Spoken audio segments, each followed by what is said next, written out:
참 감동적인 찬양이었죠? 귀한 준비된 찬양으로 하나님께 영광을 돌려주신 우리 최종혁 청년에게 감사를 드립니다.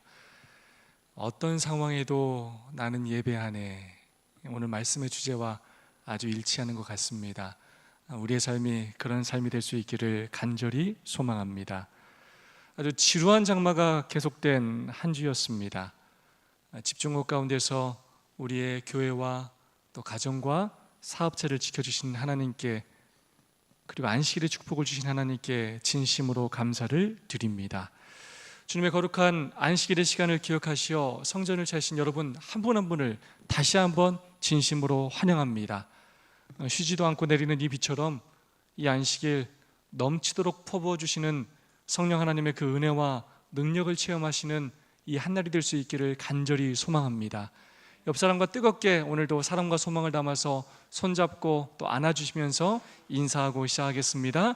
하늘까지 함께 갑시다. 서로 인사해 주시면 감사하겠습니다.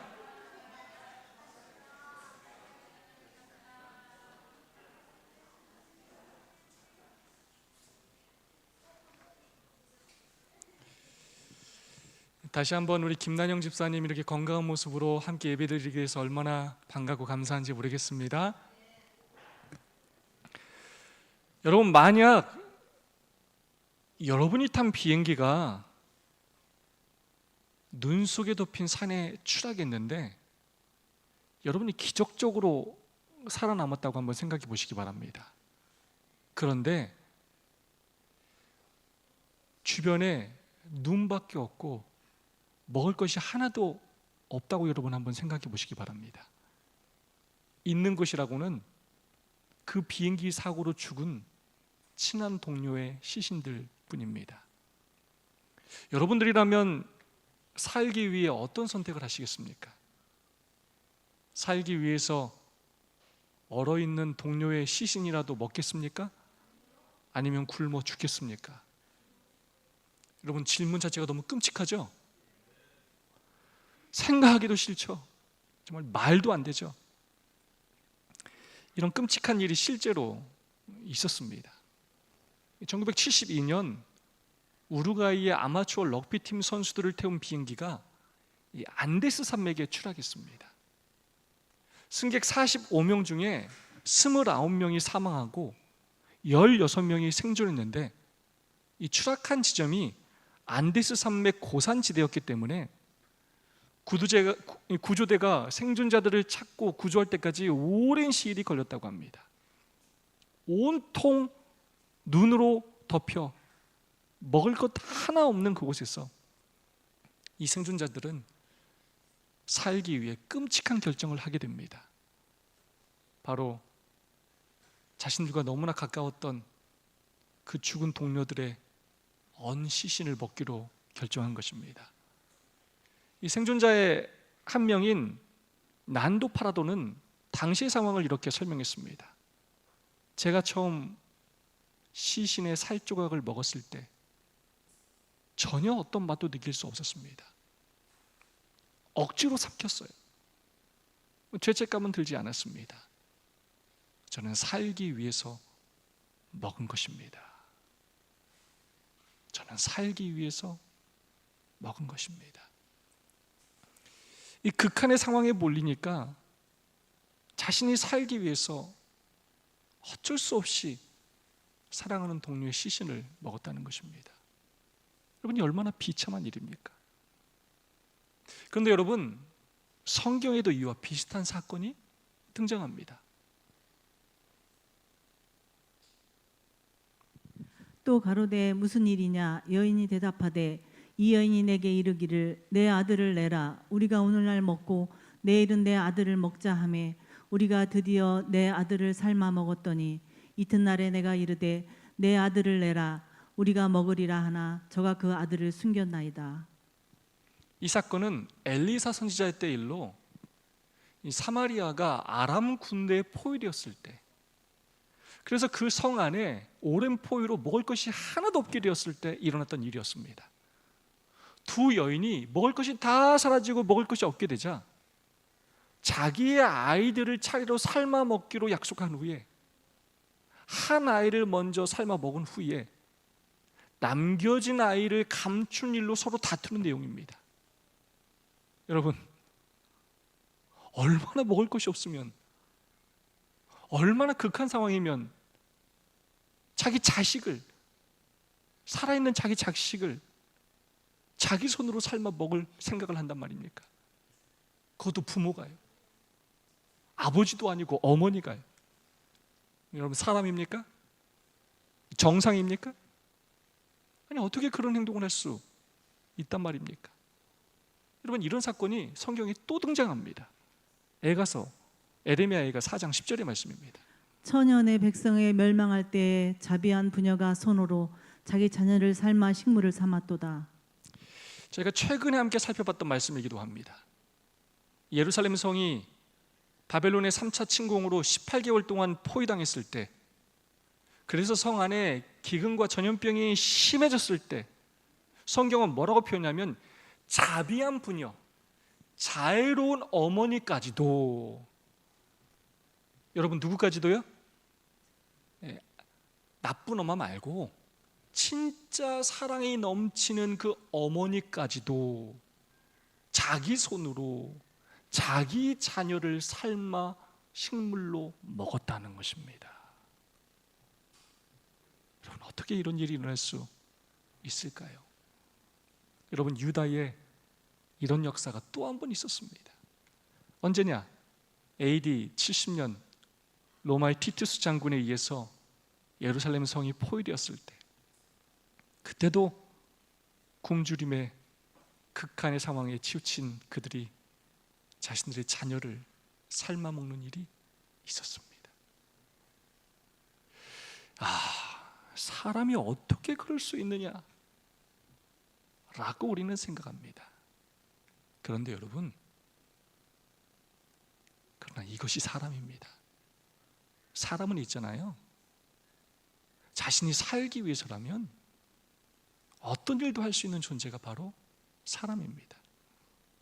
특별히 극한 상황에 몰리게 되었을 때 이 평소에는 상상도 할 수 없는 일까지라도 할 수 있는 것이 바로 사람입니다.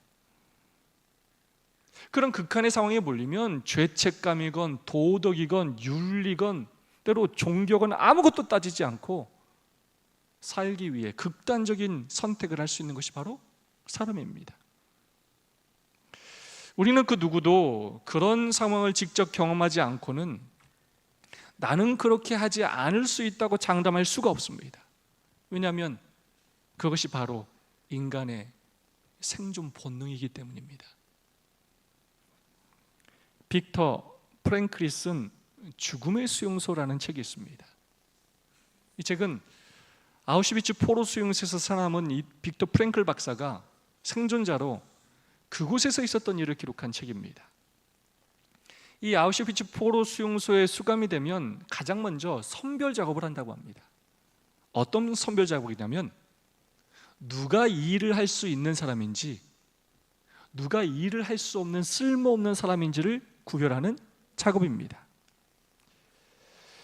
이 작업이 살아남은 사람들을 대상으로 계속해서 이루어지는데, 병들고 나약하고 비실비실한 수용자는 그때마다 선별되어서 곧바로 가스실로 보내져 죽게 된다는 것입니다.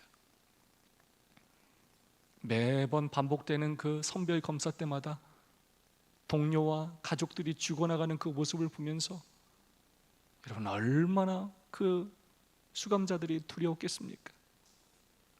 그래서 유대인 수감자들은 살아남기 위해서 아파도 아프다는 소리를 절대로 하지 않았고, 아픈 것을 감추어야 했고, 조금 더 건강해 보이려고 모든 수단과 방법을 동원했다고 합니다. 이 여성 수감자들은 얼굴에 생기가 있어 보이려고 손가락을 바늘로 찌른 다음에 피를 묻혀서 볼터치를 하곤 했다고 합니다. 이 빅터 프랭클은 하루에 배급되는 물이 한 컵인데, 한 컵의 물을 받으면 반은 마시고 반은 세수를 하기 위해 남겨놓았고, 유리 조각으로 면도를 하면서 수없이 베기도 했지만 그 반 컵으로 몸 씻기와 면도를 게을리하지 않았다고 합니다. 왜 그런 행동을 했습니까? 바로 건강해 보이기 위해서였습니다. 아니, 살아남기 위해서였습니다. 생존을 위한 본능이었습니다. 몸부림이었습니다. 이처럼 극한의 상황에서 살아남으려면 자신의 모습을 감춰야 할 때가 있습니다. 원래 자신의 모습을 감추고 안 그런 척해야 할 때가 있습니다. 상대방이 요구하는 그 모습에 나 자신을 맞춰야 할 때가 있습니다. 그래야 내가 살아남을 수 있기 때문입니다. 그래야 다음을 도모할 수 있기 때문입니다. 사람은 살기 위해서라면 수단과 방법을 가리지 않고 발버둥치게 되어 있다는 것입니다. 이것이 극한의 상황에 처한 보통 사람들의 생존 본능이라는 것입니다. 그런데 여러분, 그렇게 살지 않은 사람들도 있었습니다. 누구냐? 바로 선지자 왕 이번 주 묵상 챕터인 제39장 바벨론의 궁정에서의 등장하는 다니엘과 그의 세 친구들입니다. 이 선지자 왕의 배경이 유다의 멸망으로 인하여 예루살렘에서 이제 바벨론 궁으로 옮겨지게 됩니다. 왜 그들이 이곳에 와 있느냐? 다니엘과 그의 세 친구들이 언제 바벨론 포로로 잡혀오게 되었느냐? 여러 번 배웠던 것처럼 BC 605년 바벨론 제1차 포로 때 왕족과 귀족들이 잡혀올 때 다니엘과 세 친구는 포로로 바벨론에 잡혀오게 되었습니다. 여러분, 지금 신분이 뭐라고요? 신분이 뭡니까? 포로입니다. 자신들의 생존을 위해 몸부림쳐야 하는 포로라는 것입니다. 극한의 상황이라는 것입니다. 이 다니엘과 세 친구는 바벨론에 반항하여 반역함으로 지금까지 죽임을 당한 수없이 많은 유다 백성을 눈으로 보아왔습니다. 그러면 포로로 잡혀간 그 상황에서 그들이 어떻게 처신해야 합니까? 살아남기 위해 어떻게든 그들에게 잘 보이고 그 사람들에게 맞춰가야 하지 않겠습니까? 바짝 엎드려서 시키는 모든 일에 순종해야 하지 않겠습니까? 더군다나 그들은 포로임에도 불구하고 엄청난 왕의 은혜를 받았습니다. 선지자왕 480페이지 말씀입니다. 이 청년들에게 남다른 재능이 있음을 본 느부갓네살은 그들을 자기 나라의 요직에 앉히기 위하여 훈련시키기로 결심하였다. 그들이 필생의 사업을 위하여 충분한 자격을 갖출 수 있도록 갈대아 사람의 말을 배우게 하고 또 3년 동안 그 나라의 귀족들에게 허락되는 좀처럼 얻기 힘든 교육의 편의를 그들에게 제공해 주었다. 이게 웬일입니까? 포로인 그들에게 엄청난 특혜가 주어졌습니다. 그들이 왕의 눈에 들게 되었고 그 나라의 요직에 앉히기 위해 3년 동안 특별한 교육의 기회를 그들이 갖게 되었습니다. 포로이지만 안정적으로 살아남을 수 있는 기회를 얻게 되었습니다. 아니, 살아남는 것을 넘어서서 당시 세계 최강대국에서 높은 자리에 앉을 수 있는 절호의 기회를 갖게 된 것입니다. 무엇보다 바벨론 왕의 관심과 사랑을 받게 되었습니다. 남들이 누리지 못하는 엄청난 특권을 포로인 그들이 누리게 된 것입니다. 그런데 다니엘과 세 친구가 그 상황에서 어떤 행동을 하느냐? 다니엘은 뜻은 정하여 왕의 음식과 그가 마시는 포도주로 자기를 더럽히지 아니하리라고 하고 자기를 더럽히지 아니하도록 환관장에게 구하니. 여러분, 지금 이 다니엘 지금 뭐라고 하는 것입니까? 이 다니엘 제정신입니까? 아이고, 이런 기회를 주셔서 감사합니다가 아니라 아이고, 왕이 은혜로 주시는 거 잘 먹겠습니다가 아니라 시키는 대로 최선을 다하겠습니다가 아니라 바벨론과 왕이 원하는 사람이 되어 은혜를 갖겠습니다가 아니라 자신들의 신앙을 이야기하며 왕의 음식과 음료가 아니라, 부정한 고기와 우상숭배 음식이 아니라, 자기들이 지금까지 지켜왔던 그 신앙의 방식을 요구하고 있는 것입니다. 왕의 은혜와 바벨론의 관리 시스템을 거절하고 포로 주제에 자신들의 삶의 방식을 요구하고 있는 것입니다.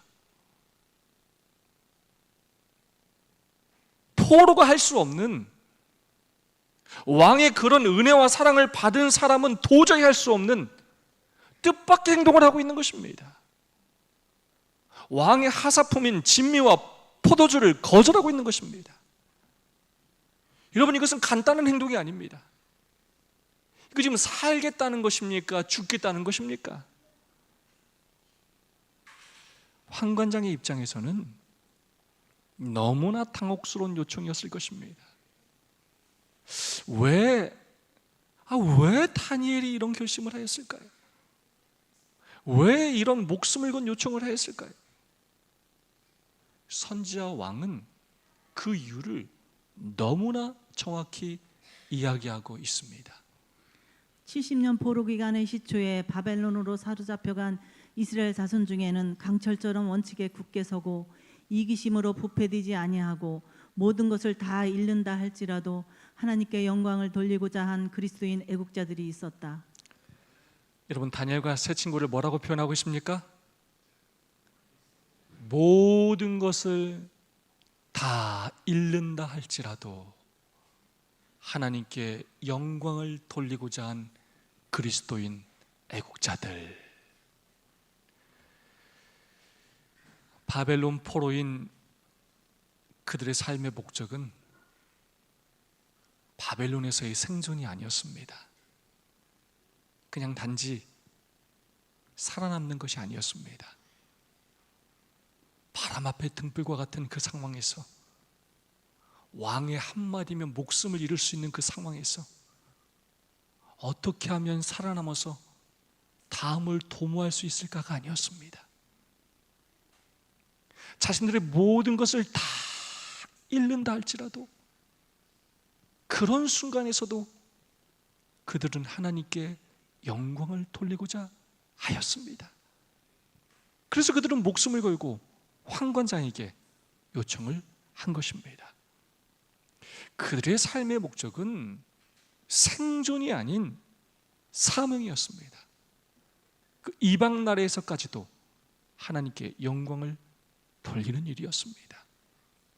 여러분, 가만히 생각해 보시기 바랍니다. 만약 포로가 환관장에게 이런 어이없는 요청을 했다면 여러분, 보통은 어떤 일이 벌어질 것 같습니까? 그래? 그럼 니네 하지 마. 니네 배가 불렀구나. 니네 정신이 없구나. 니네가 한번 좀 맛을 봐야 되겠구나. 감옥에 갇히거나 죽임을 당해야 하지 않겠습니까? 근데 여러분, 어떤 일이 벌어졌습니까? 다니엘서 1장 9절의 말씀입니다. 하나님이 다니엘로 환관장에게 은혜와 긍휼을 얻게 하신지라. 왜 다니엘과 세 친구가 이런 요구를 했음에도 불구하고 죽지 않았다고요? 어떻게 그들의 요청이 받아들여졌다고요?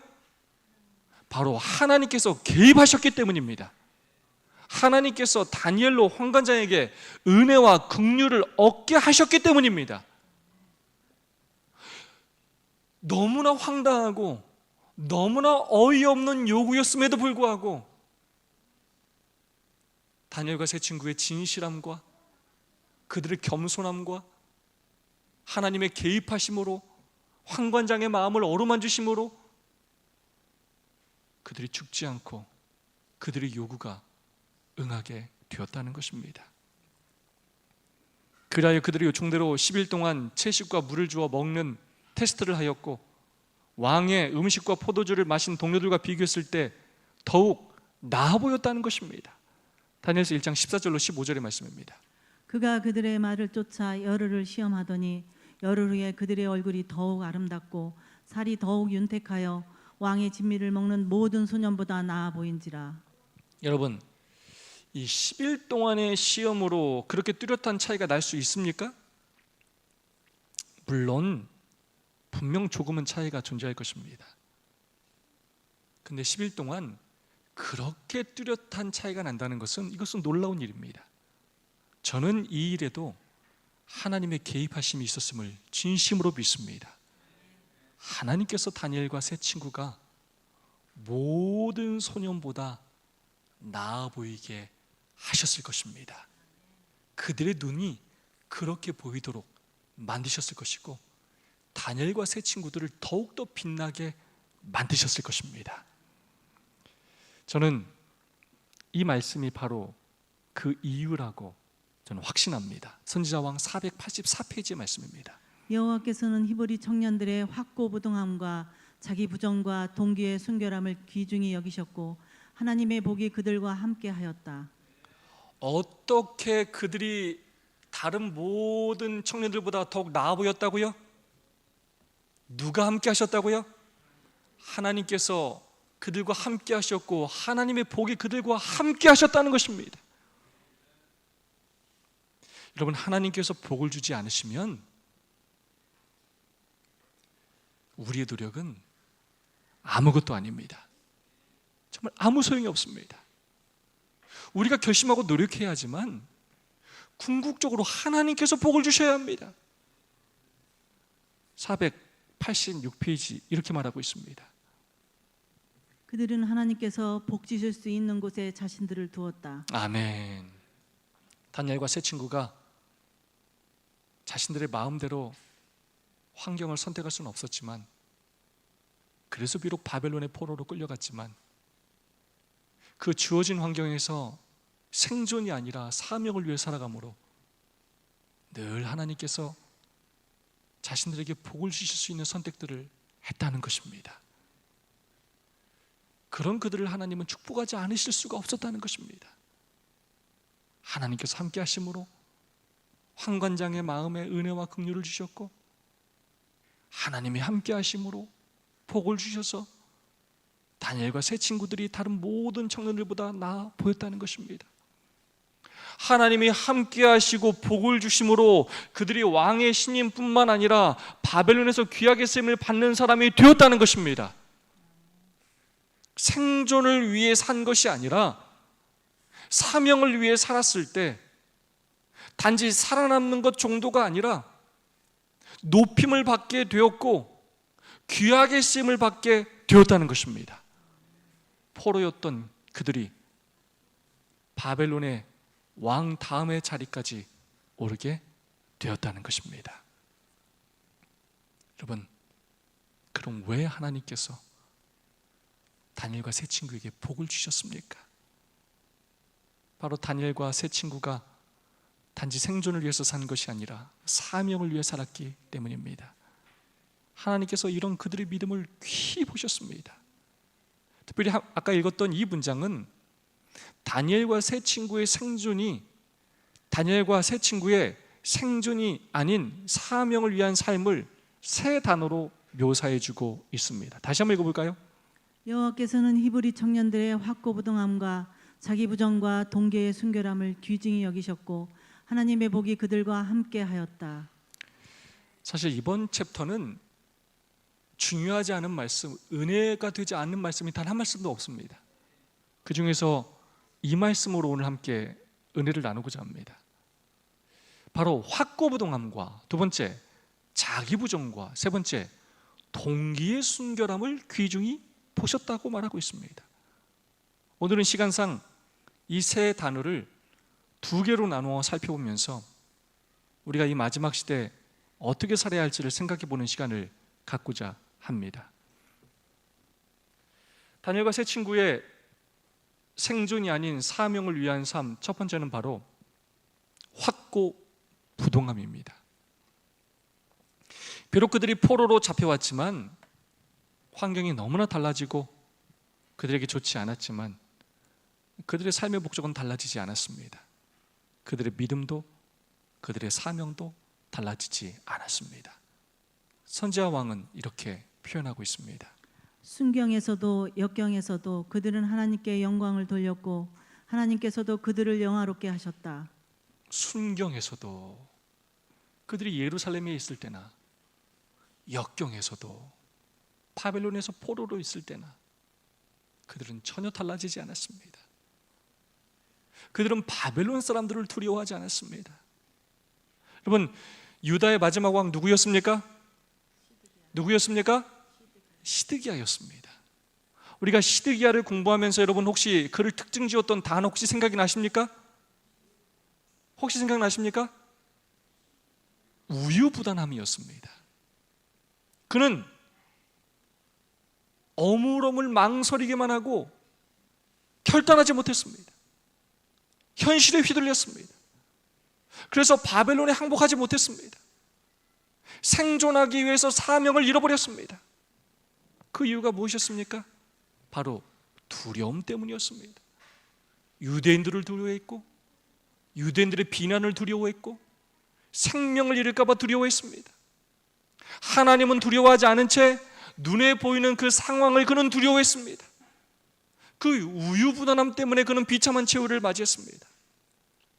그와 반대로 왜 다니엘과 세 친구가 축복을 받고 바벨론에서까지도 귀하게 쓰임을 받았는가? 바로 그들의 확고부동함 때문이었습니다. 생존이 아닌 사명을 위해 살았기 때문입니다. 그들은 세상 사람들을 두려워하지 않았습니다. 비록 포로로 잡혀왔고 바벨론에 있었지만 황관장의 왕의 말 한마디에 자신들이 죽을 수도 있었지만 다니엘과 세 친구는 바벨론 왕이 아니라 하나님을 더욱 두려워하였습니다. 그가 여호와의 계명을 무시한다면 왕의 총애를 받게 되고 자신의 뛰어난 지력을 활용해서 세속적 변형을 확보할 수 있었을 것이다. 그러나 다니엘은 주저하지 아니하였다. 그에게는 하나님께 인정받는 것이 세상에서 가장 강한 군주의 총애를 받는 것보다 더욱 귀중했고 생명 그 자체보다 귀중했다. 그는 결과에 어찌 됐든지 그의 성실에 굳게 설기로 결심하였다.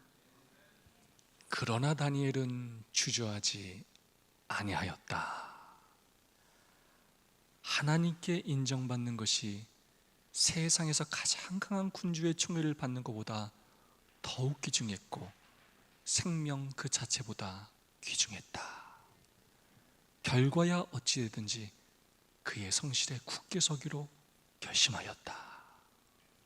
여러분이 얼마나 감동적입니까? 우리도 그렇게 살았으면 좋겠습니다. 우리도 망설이지 않았으면 좋겠습니다. 여러분, 주변의 환경이 두렵다고 여러분 망설이시면 사단이 가만히 두지 않습니다. 여러분 넘어지기 쉽습니다. 한번 겁졌는데 놀라가지고 뒤로 자빠지면 그 다음부터는 끊임없이 여러분 사단이 깜짝깜짝 나타나가지고 오이 겁줘요. 여러분 확고부동한 마음을 가지시기 바랍니다. 내 생존이 너무나 위태로워 보이고 내 앞날이 막막해 보일 때 여러분 주변을 둘러보지 마시고 하나님을 바라보시기 바랍니다. 먹고 사는 것이 어려워 보이고 생존하기 어려워 보이는 그런 상황이라 할지라도 비난받고 손해보는 상황이라 할지라도 하나님께 인정받는 것을 더 귀히 여기며 그것을 생명보다 더 귀하게 여기며 그 결과가 어떻게 되든지 상관하지 않고 목숨을 잃는다 할지라도 하나님 편에 설 수 있는 저와 여러분이 되시기를 간절히 소망합니다. 우유부단하지 않고 주저하지 않고 어떠한 상황에서도 믿음 위에 굳게 서기로 결심한 확고부동한 하나님께서 축복하실 수밖에 없는 그런 삶을 살아가는 저와 여러분이 되시기를 간절히 소망합니다. 여러분 각자의 삶에 인생의 장애물들이 있을 것입니다. 도저히 뛰어넘기 부담스럽고 막막해 보이고 어려워 보이는 그런 문제가 있을 수 있습니다. 바로 그 문제야말로 여러분이 정말로 넘어서야 할 확고부동한 믿음이 필요한 문제입니다. 오늘 결심하는 여러분 모두가 될 수 있기를 소망합니다. 그럼 왜 다니엘이 그런 결심을 하고 그런 요구를 하였는가? 선지자왕 479페이지의 말씀입니다. 이런 사람들은 저희가 포로된 나라에서도 이방 민족들에게 여호와를 아는 지식을 통하여 이르러 오는 축복을 나누어 주므로 하나님의 목적을 성취시킬 것이었다. 아니 여러분, 다니엘이 포로 주제에 어떤 생각을 했다고요? 이 바벨론 사람들에게 여호와를 아는 지식을 통해서 오는 그 축복을 나누어 주려고 생각을 했다는 것입니다. 아니 지금 자신들의 나라가 망했고 바벨론이 정복국인데 자신이 믿는 하나님이 주시는 축복을 그들이 가진 것보다 더 좋다고 생각하며 그것을 나누어 주려고 생각했다는 것입니다. 하나님께서 자신을 바벨론에 보내신 이유가 그러한 사명으로 생각했다는 것입니다.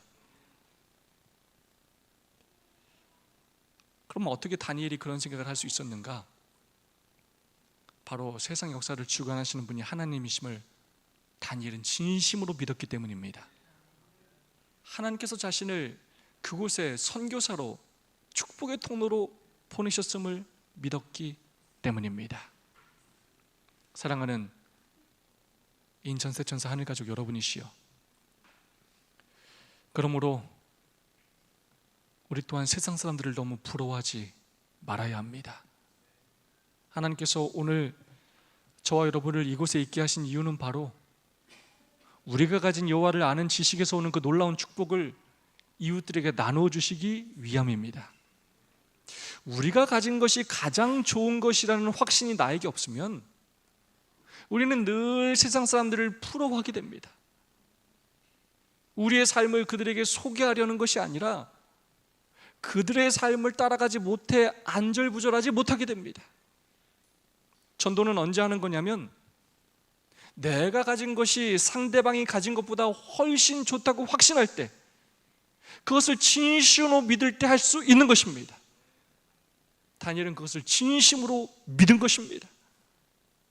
우리가 가진 진리와 축복이 세상 사람들의 가진 것보다 훨씬 더 좋은 것임을 여러분 기억하시기 바랍니다. 세상 사람들의 그 소유와 문화를 너무 부러워하지 마시기 바랍니다. 그러면 우리가 가진 이 귀한 것이 너무나 초라하게 느껴집니다. 그러면 하나님께서 우리를 축복하실 수가 없습니다. 우리가 가진 것을 귀히 여기고 이것을 지키는 일과 전하는 일에 하나님께 충성할 때 하나님께서 마침내 우리를 축복하실 것입니다. 그 축복을 직접 체험하며 사시는 저와 여러분이 되시기를 간절히 소망합니다. 생존이 아닌 사명을 위해서 사는 삶, 두 번째는 바로 자기 부정과 동기의 순결함입니다. 선지자왕 484페이지의 말씀입니다. 그들로 왕의 궁정으로 오게 하여 하나님을 알지도 못하고 두려워하지도 아니한 사람들과 교제하게 만든 것은 교만이나 야망이 아니었다. 그들은 이방 나라의 포로였다. 무한하신 지혜자께서 그들을 거기 두신 것이다. 가정의 가마와 신성한 교제로부터 분리된 그들은 칭찬받을 행동을 하려고 노력하였으니 이는 짓밟힌 백성의 명예와 저희의 주디신 하나님의 영광을 위해서였다. 왜 다니엘과 세 친구가 왕의 진미와 포도주를 마시지 않기로 결심하고 목숨을 걸고 그런 요청을 하고 그렇게도 열심히 공부하고 성실하게 행동했다고요? 바로 짓밟힌 백성의 명예와 저희의 주 되신 하나님의 영광을 위해서였다는 것입니다. 자기 부정과 동기의 순결함, 곧 자신들의 생존을 위해서가 아니라 자신들의 이익과 안위를 위해서가 아니었다는 것입니다. 오직 하나님을 믿는 민족의 명예와 하나님의 영광을 위해서였다는 것입니다. 바벨론과 세 친구는 자신들을 위해서 사는 사람들이 아니었습니다. 하나님의 나라와 하나님의 이름을 위해서 사는 사람들이었다는 것입니다. 당시의 전쟁은 신들의 전쟁으로 바벨론이 이겼다는 것은 그들의 신 마르둑이 하나님을 이겼음을 의미하기도 하였습니다. 사람들은 충분히 그렇게 생각할 수 있었습니다. 그래서 다니엘과 세 친구는 비록 바벨론의 포로로 잡혀와 있지만 그들의 삶을 통해 하나님이 여전히 살아계시며 하나님께서 유일한 신이시고 참 신이심을 그들의 삶을 통하여 증명하기를 원하였습니다. 바벨론이 통치하는 것 같지만 여전히 하나님께서 세상 역사를 주관하시고 계심을 바벨론 사람들에게 증명해 보이기를 원했다는 것입니다. 선지자 왕 483페이지의 말씀입니다. 그들은 괴짜가 되기를 원치 아니하였으나 하나님께 욕을 돌리기보다는 차라리 그렇게 되고자 했다. 야, 너들 왜 이렇게 까다롭냐? 아니, 니네 왜 이렇게 요구하는 게 많아? 은혜도 모르고 말이야. 이 일을 시켜주면 그냥 공부를 시켜주면 감사하다고 하고 먹여주면 감사하다고 할 것이지 뭐 이렇게 따져? 맨날 너는 왜 이렇게 이기적이야? 맨날 왜 니네만 생각해? 너 빠지면 다른 사람은 힘들어 안 힘들어? 다른 사람 배려하지 않고 왜 맨날 너만 챙겨? 우리가 군대에서, 우리의 직장에서, 때로는 믿지 않는 가족들에게 자주 듣는 이야기입니다. 다니엘과 세 친구도 바벨론에서 그런 말을 정말로 많이 들었을 것입니다. 그들은 괴짜가 되기를 원치 아니하였으나 그러나 하나님께 욕을 돌리기보다는 차라리 그렇게 되고자 하였다는 것입니다. 주변 사람들의 오해와 비난을 감수하더라도 하나님께 욕을 돌리지 않는 삶을 살기 위해 노력했다는 것입니다. 그들의 그런 자기부정과 그런 동기의 순결함을 하나님은 귀히 여기셨습니다. 자기의 것을 먼저 챙기기보다 늘 하나님의 이름과 영광을 앞세우는 그들과 함께 하셨고 하나님께서 그들을 축복하셨습니다. 우리도 그렇게 살았으면 좋겠습니다. 우리의 삶이, 우리의 삶의 환경이 내 뜻과 상관없이 수시로 변하고 생존하기도 정말 힘들게 느껴질 때가 있는 것이 한두 번이 아닙니다. 내가 아무리 발버둥 쳐도 이 막막한 현실에서 답이 보이지 않고 어떻게 살아야 할지 걱정될 때가 한두 번이 아닙니다. 내가 생존하기 위해서는 교회고 믿음이고 안식일이고 다 그냥 내려놔야 할 것처럼 느껴질 때가 있을 수 있습니다. 바로 그때 우리는 기억해야 합니다. 우리는 생존을 위해서 사는 사람들이 아니라 사명을 위해서 사는 사람들입니다. 우리가 사명을 위해서 살 때 하나님께서 우리를 생존하게 하실 것입니다. 아니, 생존을 넘어서서 이 세상에서 우리를 높여주실 것입니다. 순경에서도 역경에서도 그들은 하나님께 영광을 돌렸고 하나님께서도 그들을 영화롭게 하셨다.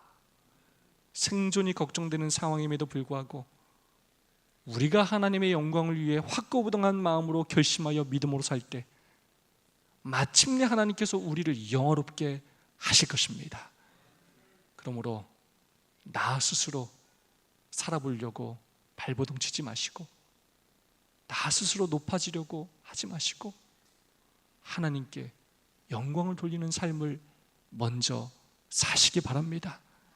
그러면 마침내 하나님께서 우리를 영화롭게 해주실 것입니다. 바벨론 궁정에서는 모든 나라의 대표자들, 즉 최고의 지능을 가진 사람들, 가장 부유한 천부의 재능과 세상에 부여할 수 있는 가장 넓은 교양을 가진 사람들이 모여 있었으나 그 모든 사람들 중에 히브리 청년들과 필적할 만한 사람이 없었다. 체력과 용모와 지력과 학식에 있어서 그들과 비길 사람이 없었다. 체력과 용모와 지력과 학식에 있어서 그들과 비길 사람이 없었다. 여러분, 우리의 노력으로는, 우리가 가진 것으로는 아무리 열심히 해도 절대로 세상에서 날고 기는 사람들보다 더 뛰어나기가 어렵습니다. 그러나 우리가 하나님의 영광을 위해서 살 때 하나님께서 함께 하시고 우리를 귀히 여기셔 축복하실 때 우리는 세상 그 누구보다도 더 나은 사람이 될 것입니다. 다니엘서 1장 20절 말씀 다 함께 한번 읽어볼까요? 왕이 시작.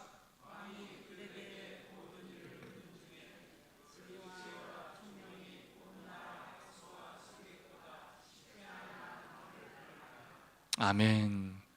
다니엘과 세 친구들처럼 생존이 아닌 사명을 위해 살아감으로 세상 사람들보다 더 나은 사람이 되므로 우리를 통해 하나님의 살아계심을 증거할 수 있기를 간절히 소망합니다. 그런 삶을 날마다 살아감으로 어제보다 더 나은 그리스도인들이 될 수 있기를 진심으로 간절히 바라면서 오늘 말씀을 마치겠습니다. 두 분씩 짝을 지으시고 오늘 받은 은혜와 결심을 나누는 시간을 갖도록 하겠습니다. 두 분씩 짝을 지으시고 우리 4분 동안 받은 은혜와 결심을 나누도록 하겠습니다.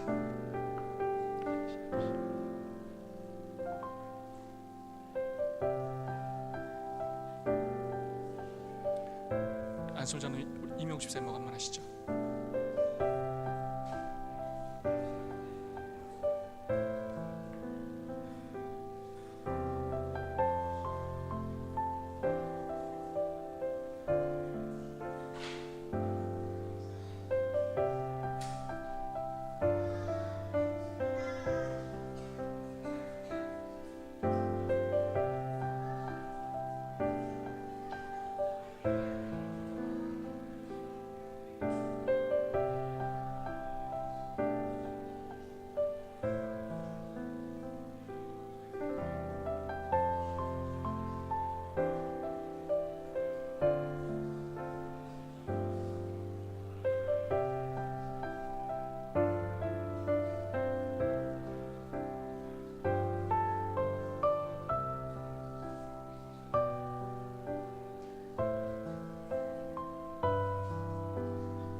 모든 성도를 대표해 우리 유희자 집사님께서 받은 은혜와 결심을 나누어 주시겠습니다. 오늘 목사님께서 주신 말씀은 생명과 사명에 관해서 말씀해 주셨습니다. 오늘 말씀 중에 제가 은혜 받은 것은 다니엘과 세 친구처럼 하나님을 잘 섬기기로 결심하고 언제나 성실하고 정직하게 살아가기를 저 자신부터 생각하게 됩니다. 또한 어떤 상황에서도 흔들리지 않는 믿음으로 언제나 기뻐하고 감사하기를 바랍니다. 항상 기도하는 생활로 주님과 함께 걸어가며 승리하는 주님의 자녀들이 되길 바랍니다. 감사합니다. 유희자 집사님 주님의 이름으로 축복합니다. 헌금 봉헌 시간입니다. 헌금 봉헌 시간입니다. 준비하신 헌금 또 예물들 하나님께 올려드리도록 하겠습니다. 믿음으로 아벨은 가인보다 더 나은 제사를 하나님께 드림으로 의로운 자라 하시는 증거를 얻었으니 하나님이 그 예물에 대하여 증언하심이라. 아멘. 헌금 하나님께 헌금을 드리도록 하겠습니다.